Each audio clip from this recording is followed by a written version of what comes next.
സന്തോഷം, ദുഃഖം, ഭയം, ദേഷ്യം, സ്നേഹം എന്നിങ്ങനെ സങ്കീർണമായിട്ടുള്ള വികാരങ്ങൾ ആനകൾ പ്രകടിപ്പിക്കും. ആനകൾ ശക്തമായ സാമൂഹിക ബന്ധങ്ങൾ കാത്തുസൂക്ഷിക്കുന്ന ജീവികളാണ്. കൂട്ടത്തെ നയിക്കുന്ന മുതിർന്ന പെണ്ണാനയാണ് ഇവരുടെ ലോകത്തിലെ പ്രധാനി. കൂട്ടത്തിലെ ഓരോ അംഗത്തിൻ്റെയും വികാരങ്ങൾ അവർ പങ്കുവെക്കാറുണ്ട്. ഒരു കുട്ടിയാന അപകടത്തിൽപ്പെടുമ്പോൾ അതിനെ രക്ഷിക്കാൻ കൂട്ടത്തിലെ മറ്റാനകൾ ഒരുമിച്ച് ശ്രമിക്കും.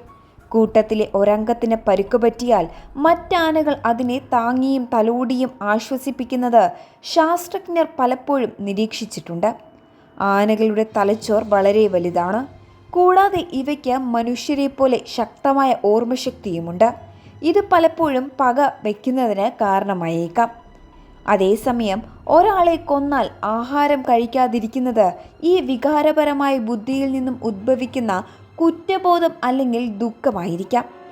ആഹാരം കഴിക്കാതിരിക്കുന്നതിൻ്റെ കാരണം എന്താണെന്ന് നോക്കാം.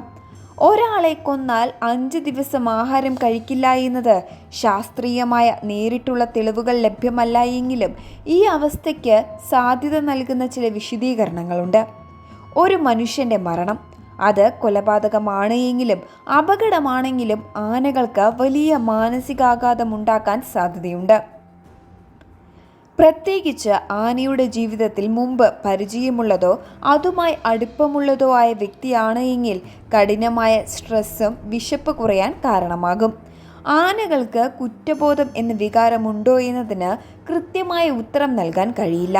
എന്നാൽ തൻ്റെ പ്രവൃത്തി കാരണം കൂട്ടത്തിൽ നിന്നും ഒറ്റപ്പെടാൻ സാധ്യതയുണ്ട് എന്ന ഭയം, അല്ലെങ്കിൽ താൻ ചെയ്ത പ്രവൃത്തിയുടെ അനന്തരഫലങ്ങളെക്കുറിച്ചുള്ള തിരിച്ചറിവ് അവയെ ഭക്ഷണം കഴിക്കുന്നതിൽ നിന്നും തടഞ്ഞേക്കാം.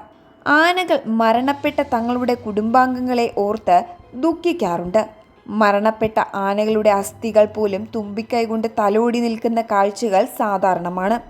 ഒരു മനുഷ്യൻ്റെ മരണം പോലും ഇത്തരം വൈകാരികമായ പ്രതികരണത്തിന് കാരണമായേക്കാം. ഇത് കേവലം കുറ്റബോധം എന്നതിലുപരി വലിയൊരു സംഘർഷം ആനയുടെ ഉള്ളിൽ നടക്കുന്നു എന്നതിൻ്റെ സൂചനയാകാം. ആനകളുടെ ഓർമ്മശക്തിയും വികാരവും പ്രതികാര ചിന്തകൾക്ക് കാരണമാകുമോ എന്നതിന് ഉത്തരം അതേ എന്ന് തന്നെയാണ്. തങ്ങളെ ഉപദ്രവിച്ചവരെയോ കൂട്ടത്തിലെ അംഗങ്ങളെ കൊന്നവരെയോ ആനകൾ